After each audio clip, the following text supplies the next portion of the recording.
Hi, everyone. Thanks for joining us for our next session. My name is Anna. I'm an event planner for Reactor, joining you from Redmond, Washington. Before we start, I do have some quick housekeeping. Please take a moment to read our code of conduct. We seek to provide a respectful environment for both our audience and presenters. While we absolutely encourage engagement in the chat, we ask that you please be mindful of your commentary, remain professional, and on topic. Keep an eye on that chat. We'll be dropping for helpful links and checking for questions for our presenter to answer. Our question is being recorded. Session is being recorded. It will be available to view on demand within 24 to 48 hours right here on the Microsoft Reactor YouTube channel.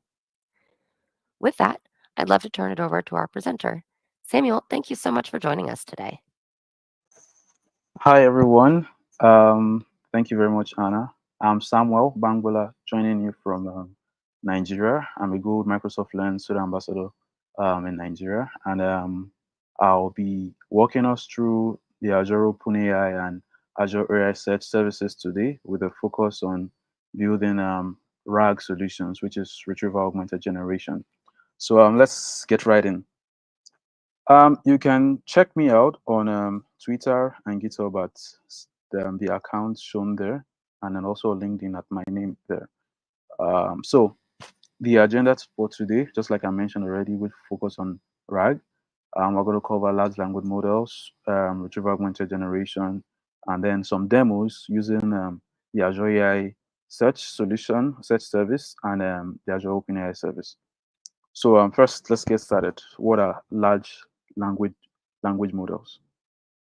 So an LLM, which is a large language model for short, is a model that's so large that it achieves general purpose language understanding and generation. So basically, it means that it can, understand text or words or language as it has been put, and then it can generate text also. So from the sample we can see here, you are given a sample. Let's say, for example, you're using ChatGPT, right? I think ChatGPT is a pretty very familiar solution that I think most of us use. So you input something like a review, a sample of a review, and you say this movie sucks, and then the sentiment of that particular review negative, and then you give it a new review saying I love this movie, and then you give it that prompt of sentiment, meaning you want it to like give you or generate for you what the sentiment for that new review you just passed in is, and then you can see that the sample says positive. So that's the basic idea of how large language models work, right? There are several ones that you could leverage. So on Azure, you have the OpenAI services, right? You have GPT 3.5, GPT 4, GPT 4, and the rest of them with the embedding models. And then you can get them from Azure OpenAI service or from GitHub models, right? You also have Microsoft LLM, so 5.3 and the rest of them, Mistral, Cohere, Meta, and you can always find all these models on the Azure AI Studio, which is a very interesting place. You can get started with large language models and generative AI.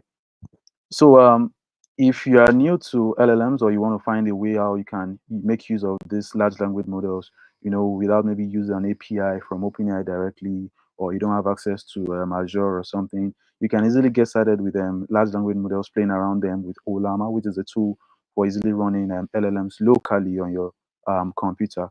But of course, this depends on the specs of your device. So there will be certain very large language models that you might not be able to run, right? So you can, do well to check this out and get started with playing around how LLMs work. So let's get to it. How um, LLMs work, right? In code, basically. So you could have this sample here, which you have an OpenAI client created already, right? And then you have the message, so you can ignore the stream for now, right? You have the messages, and then you have different roles. So the system role is basically how you want to configure your LLM to behave, right? So in the content now, we see you're a helpful assistant with very flowery language. This basically means you want the LLM to behave as a helpful assistant, and then its conversations to should be in the output of a flowery language. And then you have the role for the user, which is basically your own prompt. Just like if you're using ChatGPT and you're asking a simple question, the role that you play in that particular point from your input is the user role. And then that's where all your queries and whatever questions you might have or whatever poems you want to generate, you can input it there, right? So that's a quick sample in code. Let me just run us through, right? So I've declared a client here, right? You have my API key and all this. So before I even get to it, let me just quickly show us how we can, get this case. So first, you maybe want to go to your Azure portal, right? Um, from the Azure portal is as simple as just creating an Azure OpenAI resource. So once you create that Azure OpenAI resource, you'd get access to different models from OpenAI that you can go ahead to deploy. So it's as simple as just going, um, click create resource. You can decide to search for Azure OpenAI, and once that pops up, you can select create and then select all the configurations you want to make, maybe the cost, the pricing tier, and the likes of whatever thing you feel is you need. So while this is loading up, also let you know I already have one provisioned. I already have an Azure OpenAI resource provision, so I won't be creating a new one. So you can select the resource group that you choose to use, the region, give it a nice name so that you can remember some other time while working, and then the pricing tier, and then you can go ahead to create. But like I mentioned, I already have that. Then I named mine something like of LLM, GPT, and just a pretty nice, interesting name that I'll be able to remember some other time. So this is loading up. Okay, so you can decide to go ahead and view them in different views. So I already mentioned earlier you have the Azure OpenAI Studio, and then you have the Azure AI Studio. So you can choose whichever of them you want to go ahead to use, right? So from the code, you would have seen that I've gotten my API key, my endpoint, the OpenAI version, and all that. You can get that as well from your resource. So all you have to do is just click here where you have view endpoints, and once you click view endpoints, you have everything here for you. A very interesting resource I like to make use of is this documentation here, right? And then basically it explains everything I need to do. It tells me, okay, your Azure OpenAI resource endpoint value, all the keys I need, right? And then there are different languages that you can use to get started with this, right? You have JavaScript and the rest of them, but for this particular session, we'll be focusing on Python, and I'll be using the OpenAI SDK. I prefer to use the 0.28.1 version, but you can as well install other higher versions. You have a resource here for you to guide you. So I've gotten all my keys, and then let's see, I launch the studio. I use the Azure OpenAI Studio. You can go in here and then get started to create your deployment. I mean, at this point, you've not created any deployment, you've just provisioned the resource, right? So you can go in here and head over to deployment. So once you head over to deployment, an option will come up for you to select the model you want to create and things like that. So you can click deploy model. Once you click deploy model, you see deploy base model, and then select whatever model that you feel is good for the solution you're trying to build, GPT-4o, GPT 3.5 Turbo, and the likes of them. But I already have a deployment on GPT-4o. So I've copied the keys, the endpoint, the OpenAI version, and everything, right? And I've put it in this .env file, which is where it's going to house all my environment variables, right? So we can go ahead to run this now, right? Once I run this, all the keys are loaded up, and we can just do a simple prompt, who created GPT 3.5, right? And then it generates a response for us, which we can see here. It says there is no such thing as GPT 3.5. The latest version of GPT is GPT-3, which was created by OpenAI. Basically, so it just tells me that it's created by OpenAI in actual sense. So this is how LLMs work. Basically, you have the system text, right, telling it how you want it to behave as a helpful assistant, and then you've entered your prompt, which is who created the 3.5, and it gives you that response. Of course, you can abstract all these other parts and just get your content directly, but I don't want to show us how everything is abstracted. You have the tokens here, which is basically how um, words are interpreted in OpenAI or in large language models, right? You a token is approximately three quarter of a word, so 3/4 of the word is approximately one token, and then a combination of these tokens, are used to calculate the cost. So if you check the Azure pricing, Azure OpenAI service pricing, or other LLMs, the pricing, you'll be seeing maybe something like 1,000 tokens for maybe $0.001 or whatever the value is, right? So since we understand this, let's get back into the slides. So we've seen how we asked a simple question of who created GPT-5 and it answered us accurately. I mean, if we go online, we can easily verify that yes, it's OpenAI, right? But LLMs have limitations, and one of those is outdated public knowledge, right? So if you're asking something on, I mean, there are many times when you use ChatGPT. I'll keep referencing ChatGPT. You will see that it says, okay, the last updates this particular day or this particular year, or if you ask some questions that maybe from 2024 or maybe that happened today, you would see that it will mention that it doesn't have knowledge to like provide an answer. So basically, it's not updated every time, right? And then it has no internal knowledge also. That's another limitation. So if you have a proprietary data, let's say a data within your organization that maybe guidelines and rules of how to like, operate some customer support information and things like that, you want to, it ChatGPT wasn't trained on that, or the LLM doesn't have that knowledge because it's private to your organization. So what you want to do is basically solve that problem. And how do we solve that problem? There are two major ways those problems are solved with large language models is with using by fine tuning or by using retrieval augmented generation. So fine tuning is very costly most times because you are training a very large language model that might take a lot of time to train and a lot of GPUs, right? But you get the result. So you're updating it with those particular informations that you want included, and then it now knows it. And then when you ask questions, it can answer. And you have the more simple and yeah, let me put it that way. More simple way to implement such a solution, which is using retrieval augmented generation. So that basically means you have a document somewhere, you retrieve some sections of it, and then you pass it as context. It's something that we do sometimes while using ChatGPT. Maybe you open up a textbook, you highlight some part of the text, and you say, using this, answer this question or do this. That's basically how retrieval augmented generation works, right? So let's move into how RAG works in full. So we have a sample here, right? And it's just we have a sample data here that has a collection of cars and things like that. And then you ask how fast is the Prius V or Prius 5? That's your question.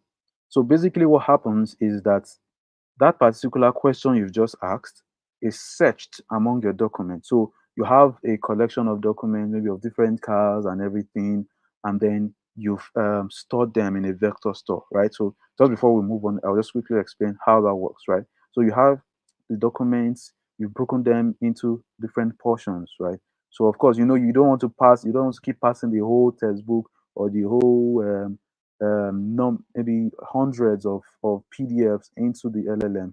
I mean, at some point, it will tell you that it has exceeded the limits. If we try something like that in ChatGPT or some other solutions, we'll see that there's a limit, token limit of how much it can take in, right? So you want to break the document into sections, right? Different sections. And these different sections will now, be extracted along as context. So we have this vehicle data, right? And let's assume that you've asked now how fast is the Prius V. You want to what basically happens is that the Prius V, right? The question is embedded. Yeah, you have the embedding models and everything. So basically, how an embedding model works or vectorization works is that you have a word. So let's use the example good now. You want to embed the word good. You can give it, let's say we give it a score of 1. So words like better, amazing will have scores close to one, also maybe 1.1, 0.9, the likes. And then let's say you have another word bad and the score is zero. So words like maybe horrible, poor might have values close to zero also. And that's just basically how embedding works. So once it goes in now and it checks this, how fast is the priors V, it checks the keywords. Okay, priors V is one of the keywords, and it searches it right within your documents. And you can see that all the portions that have been extracted here has to do with priors, right? And then it uses this section of the document that it has extracted to answer your question. So it passes it to the large language model and it gives you a response which says the priors V has an acceleration of 9.51 seconds from 0 to 60 miles per hour, which was extracted from the document. But you didn't have that information before, or because you now have the document stored somewhere, it has extracted it and then has given you a response. So let's quickly do an experimentation with how that could work with the console electronics um, data. We might have seen that from the flyers. I mean, the broadcast message that has been shared around or on Twitter, and then so I've done a vectorization on using ChromaDB, which is an open source vector store, and I'm using LangChain and Streamlit, which is an open source Python library to easily create web interfaces. So let me just run that now. Streamlit run main.py.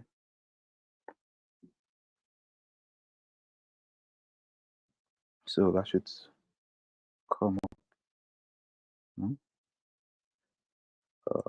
So all that is loading up. Okay, so let's copy this URL and paste it in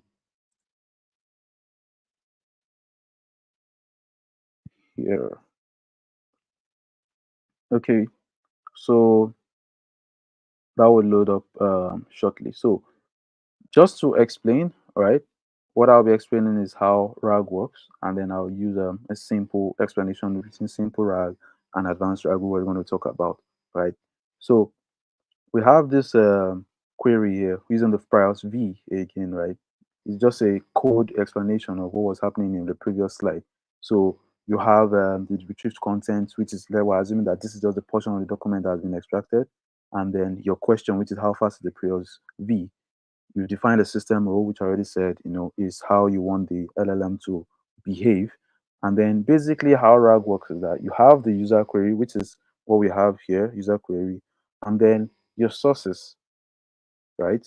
The context, the part of the document that you wanted to use as context. So this is just some string formatting to say, okay, after the question, add a new line and sources, right? And then we have the retrieved content or document beside it or after it. So everything together is now passed to the large language model, and then that's where you get your response, right? So let's move now, and I'll explain something shortly. So with simple RAG, right, which is just basically, you ask your question, it searches the vector database, and then it stores it, and I mean, it checks and generates your response. You can, you know, just get your response one off. It's not really like conversational like flow. So in case you're wondering how you can get a sample of this code, I think Anna will drop it in the chat. So the GitHub repo is actually will be in the chat shortly, and then you can do check it out, right? So I have this section that says advanced RAG model. So I'm just going to comment that out and then use the prompt directly to search the vector store. So that's what's going to be working directly to the vector store. So I've saved that now. So I'm just going to go back to this and rerun.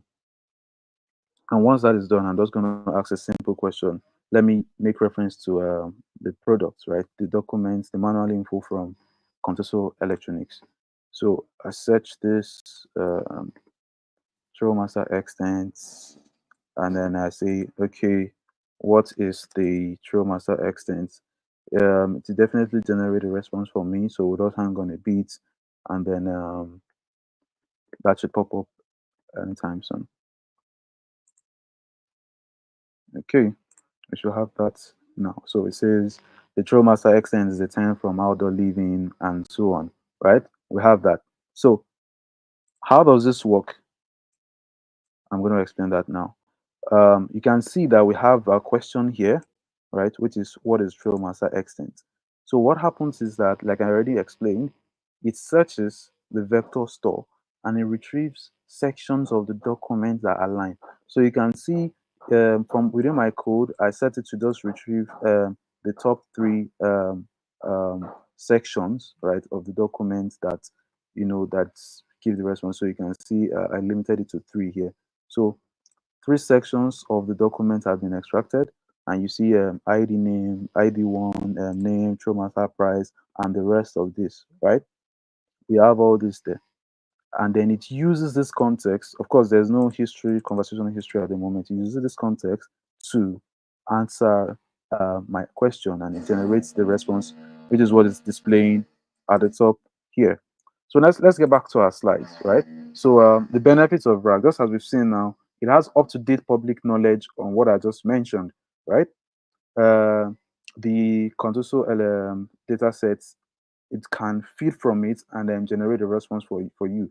So if you ask something on the latest version, that's just like we have here, or Flask, it can give you that because it can check the internet or something if they have set it that way to get that information and then provide you an answer, or it has access to internal knowledge, which is something that we just did now with Contoso. So it's not public knowledge, but we use our own data set, right, and index it, and it can use some portions of it to answer a question. So other examples or areas where we would have seen RAG applied in our day-to-day, use of maybe generative AI models is in the Teams Copilot, right, where you're asking questions maybe on a particular thing in your organization, right, and then it can give you responses, or GitHub Copilot while you're coding. I mean, for many of us that are developers, you use this and then you see a line suggestion of a new code, and then even on the web and Bing charts, right? When you search a question and then it gives you references to different websites that you can make use of. So like I was explaining, simple RAG, right? We have different types of RAG, and then we have the simple RAG and the advanced RAG with query writing. We'll get back to this.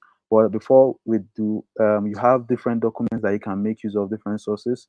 You have structured data, maybe CSV files, SQL databases. You have documents, PDFs, and Markdown. Some of the documents I used, or most of the documents I used for Contoso were Markdown files. And then you have knowledge graphs with Graph RAG. So just as I was explaining earlier, simple RAG is just basically, you have your question, it searches the document, and then it provides you an answer, right?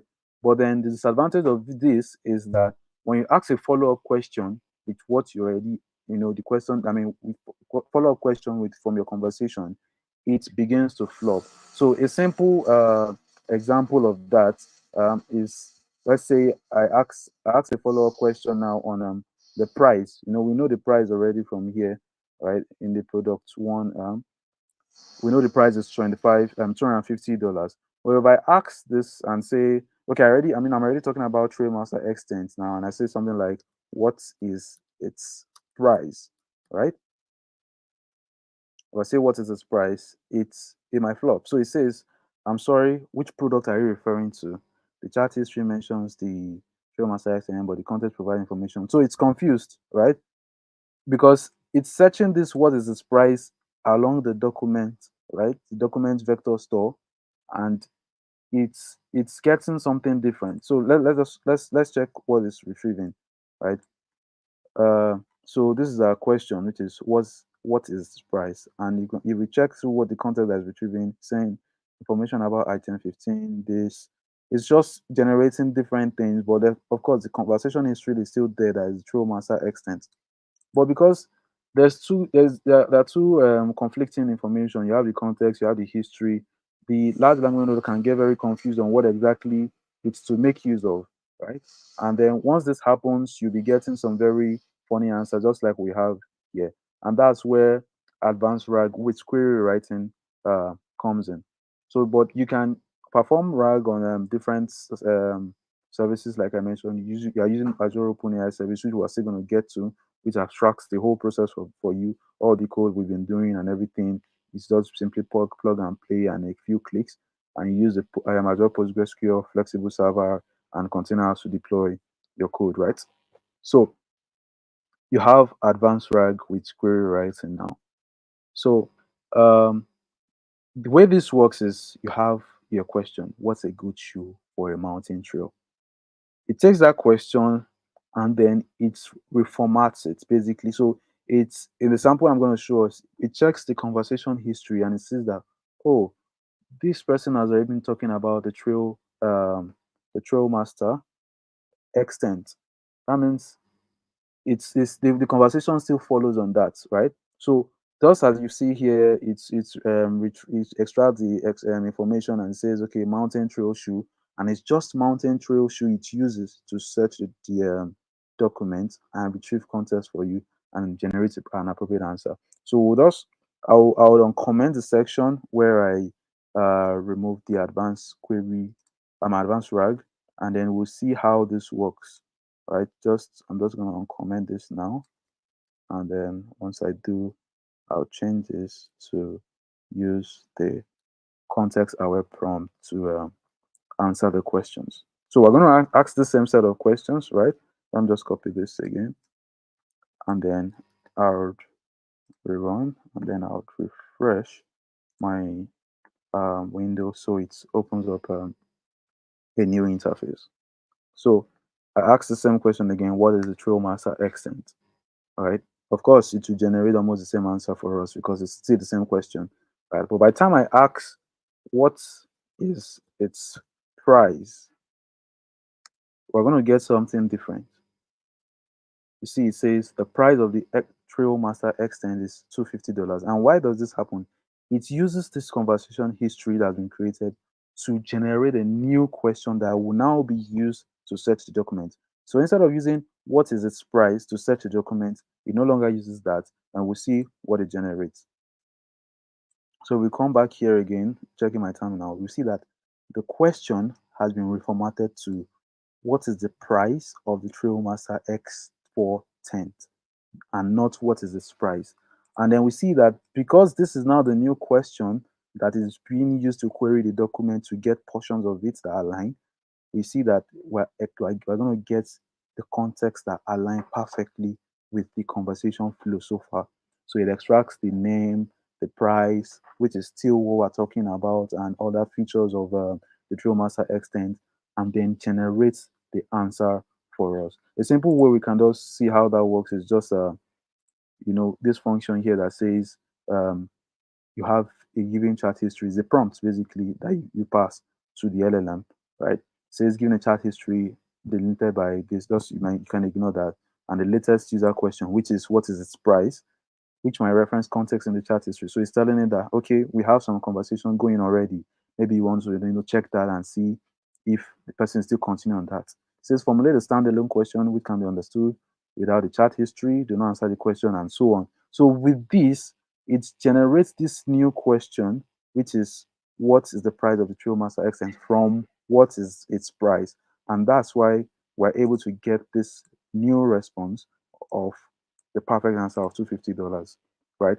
And this is basically how advanced RAG with query writing works. You can perform RAG on documents, right? Which is just what we've just done with the Markdown files.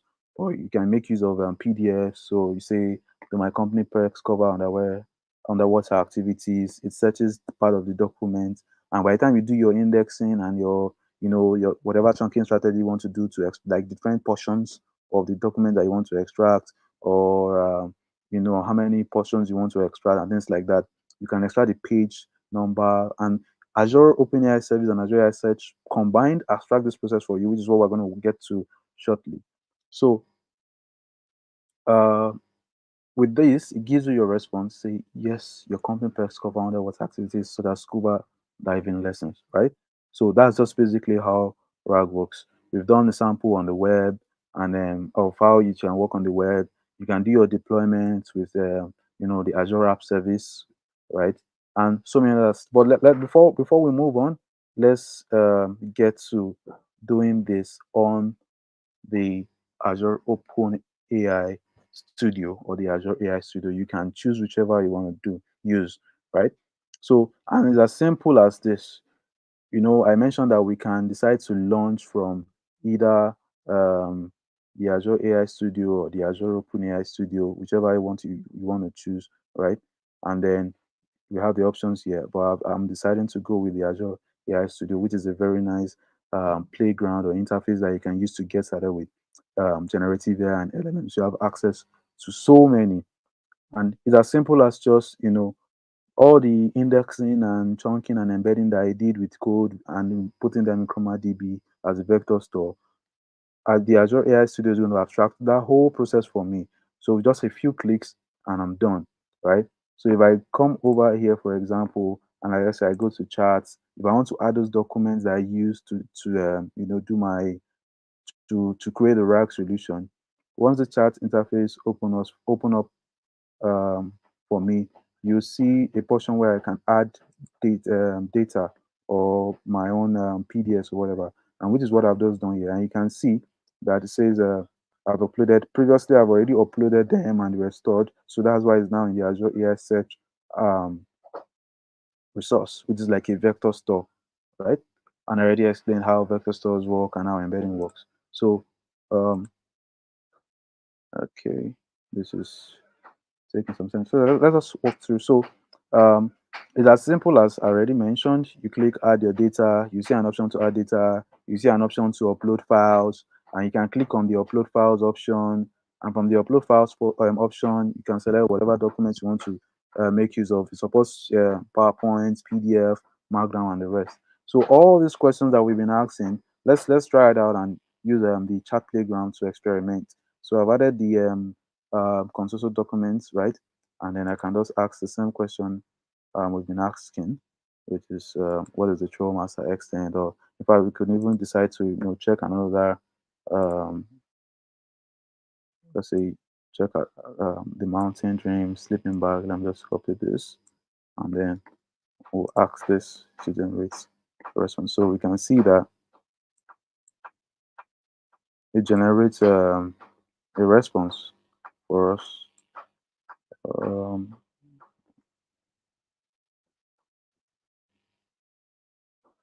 okay, just log in a bit.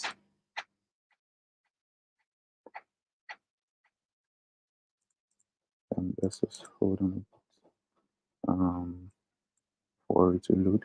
So, but basically, it generates the response for. Let me quickly refresh this page, and then while that is on, we can continue with explaining how RAG works, right? And the deployments that you can make use of. So you have different sources that you can make use of. You can use PostgreSQL for your vector store. You can use Cosmos DB, Azure SQL, and then that's for your structured data, right? And for the documents or PDFs, you can use the Azure AI search solution. So all these documents that we see are that we see are supported. DocX, PowerPoint, Markdown, HTML, and the likes. And the beautiful thing about the Azure AI Search solution is that it's not just about having that vector store. There's so much you can do with it.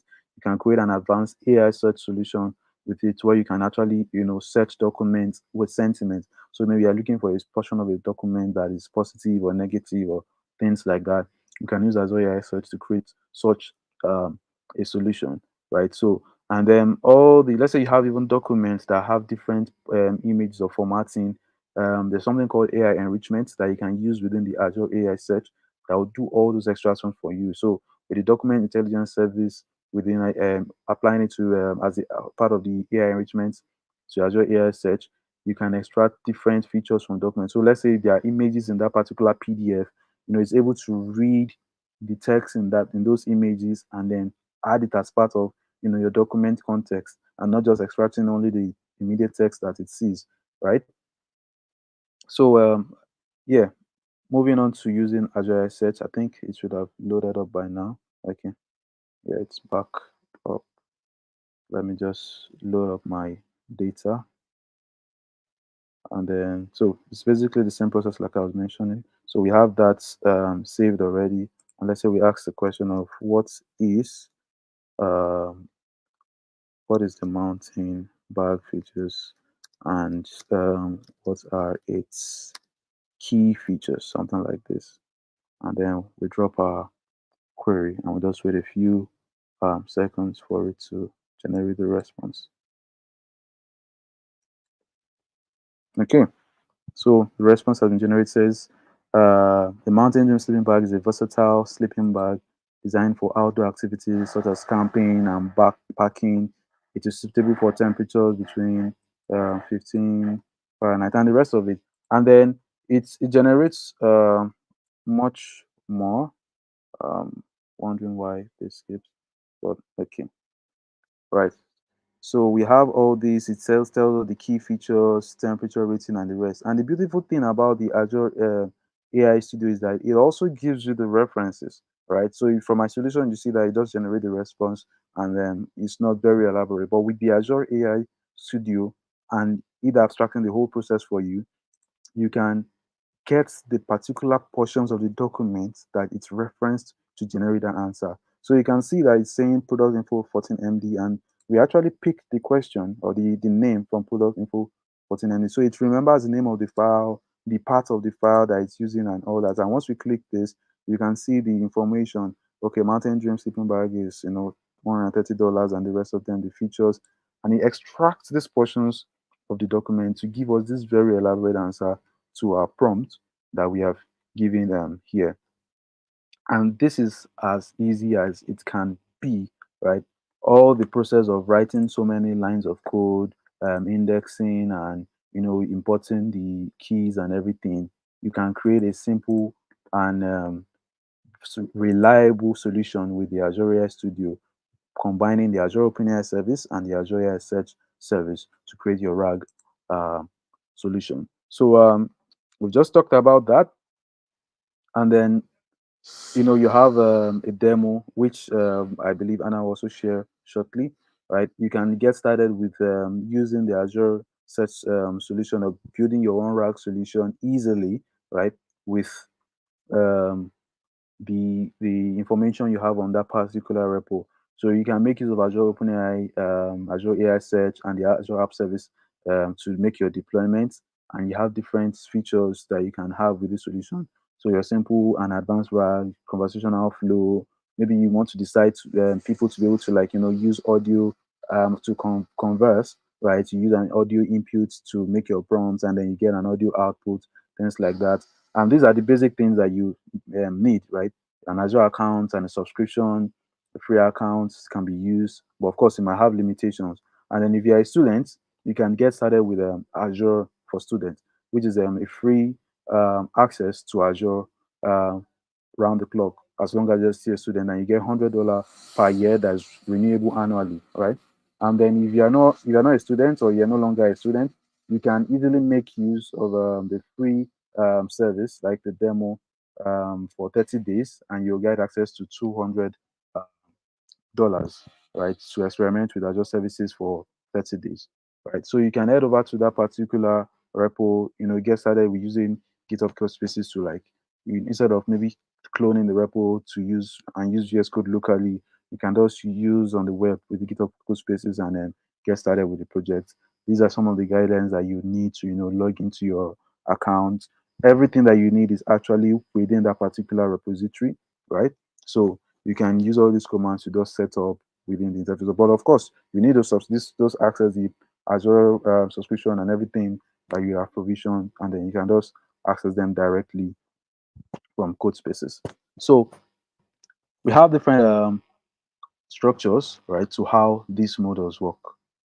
I already mentioned you might have been hearing me talking about chunking and embeddings and everything, right? This is the workflow. You uploaded your PDF document, right? Just like I used the Markdown files for Contoso, and then document intelligence, which is embed, like I mentioned, the AI enrichment, right, within Azure OpenAI service can do this for you, extract the information from the PDFs, and then split them into chunks, right? So maybe you want to split on every 500 word, but of course, like I mentioned, large language models deal with tokens. But for simplicity, let's say words, right? You split into let's say every 500 word, and then maybe the last 100 word so that it can have that flow. So let's say you're talking about a particular topic in the last, let's say 1,000 words, right? And then you want to pick the previous 300 words before you pick the next 700, so that there's a continuation, right, of the topic. So in case one information depends on the other, you won't lose that in your chunking, right, that is being retrieved. So it splits the data into chunks, computes the embeddings which are already discussed, and then stores them in the index. Right. This is the workflow of how your um, your documentation, or I mean, the way you store your documents in the vector store works. Right.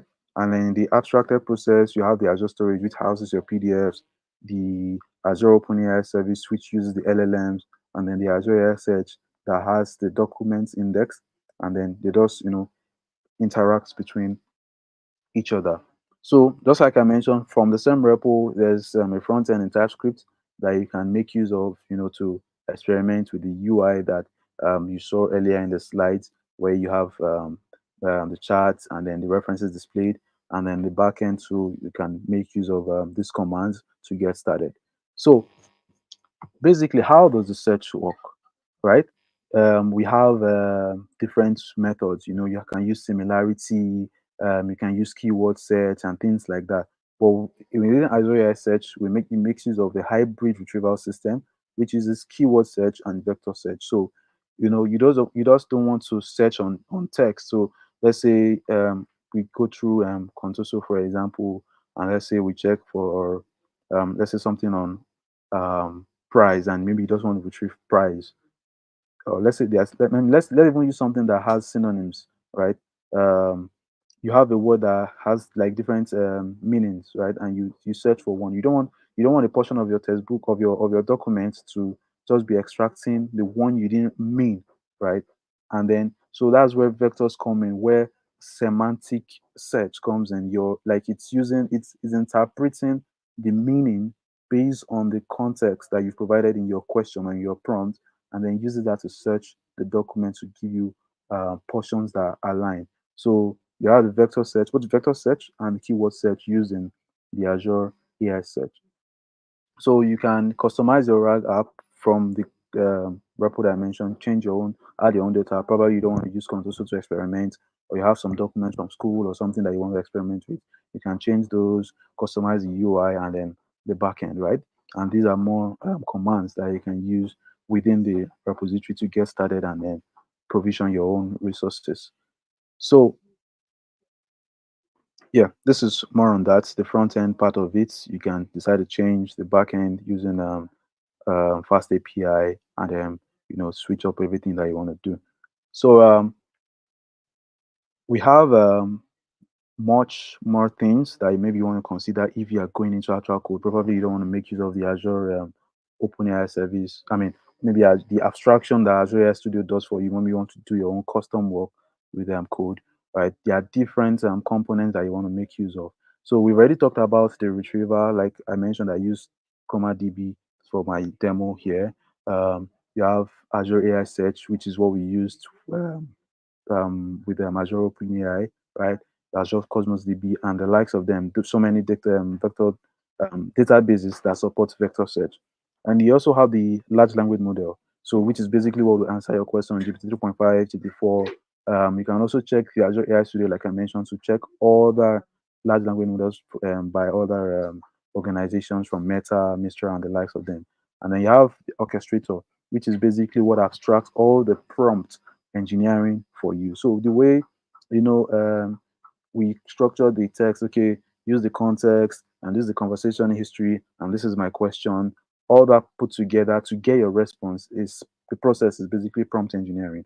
And then there are different orchestrators that you can use to abstract that whole process. So instead of you writing all your text from, okay, you are an helpful assistant or this, trying to test and simulate which one works, you can use these orchestrators to, you know what works.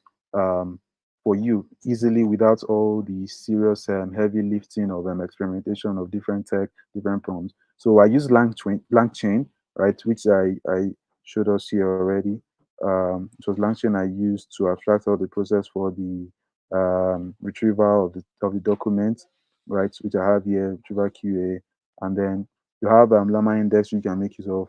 And the ones from Microsoft, you have Prompt Flow, Semantic Kernel that you can try out to create your own RAG solution or generative AI solution, whatever you want, whatever use case you want to make use of, right? And then you can progress, add more features. Your chat history, you want to make it very conversational, like maybe using the advanced RAG with query rewriting strategy.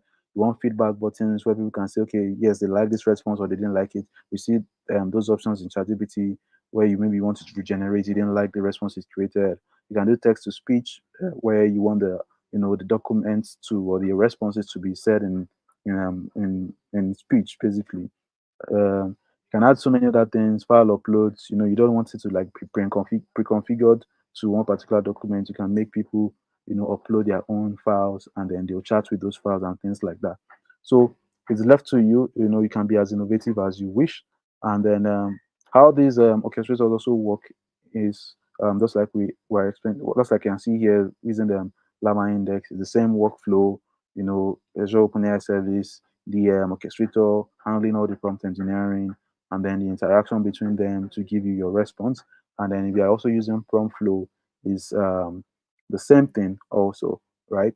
The interaction within Azure Studio, your document, whether you're using Azure Search, right, or Cosmos DB or whatever you choose, Azure OpenAI services, and then all the prompt engineering is abstracted for you. You just input your text, your prompt, your like what you want, and then you get your response.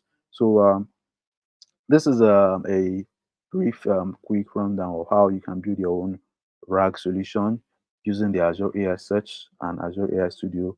And then, like I mentioned again, abstract the whole process for you, makes it easy. You know, you can go ahead to do your deployments. If you want to check what is working sewing behind the scenes, you can show the JSON format and so many things. The parameters there you can tweak. Maybe you want to limit the amount of messages that it keeps in the as context as history conversation history. You can change that. The amount of responses like the tokens. Now this is the tokens like I mentioned, right? You want to limit it to maybe 800 tokens. You can change that temperature, which displays how the responses should be maybe very creative or just not too random. You can use that. Top P also, it's similar to temperature, but they work in a different way. You can customize all this even within the Azure AI Studio, and then change your system message. Maybe you feel that helpful assistant is too basic. You want to make it more complex and stuff. You have all this tweaking, and change what you want, and then go ahead to like you know build your amazing solution. So yeah, thank you very much, and I hope we've had a good time and learned a few things on building generative AI solutions, RAG solutions using Azure OpenAI Studio and Azure OpenAI Service and Azure AI Search services with Python.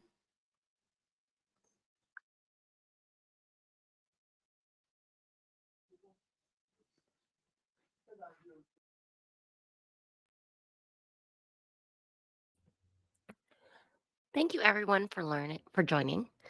To learn more about this series, watch past episodes, and register for future sessions, you can follow the link at the bottom of the screen. We're always looking to improve our sessions and your experience. If you have any feedback for us, we would love to hear what you have to say. You can find that link on the screen or in the chat. Today's event code is 23626. We'll see you at the next one.